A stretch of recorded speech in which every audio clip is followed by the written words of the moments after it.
Kung may magulang kang gipit sa pera pero ginagawan pa rin ng paraan para may makain ng pamilya, alam mong ganyan ang tunay na malasakit. Sa Ebanghelyo, Jesus took the 7 loaves and the fish, gave thanks, broke loaves, and gave them to the disciples who in turn gave them to the crowds. They all ate and were satisfied. Grabe ang compassion niya.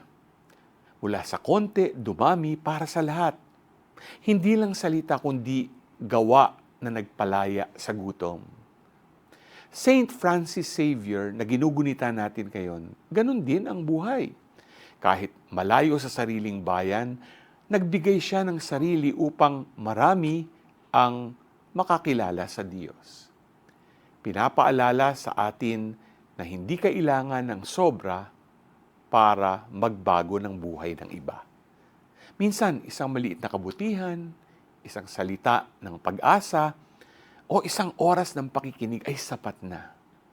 Kaya piliin mong maging compassionate sa iyong kapwa, lalo na ang nangangailangan. G ka ba?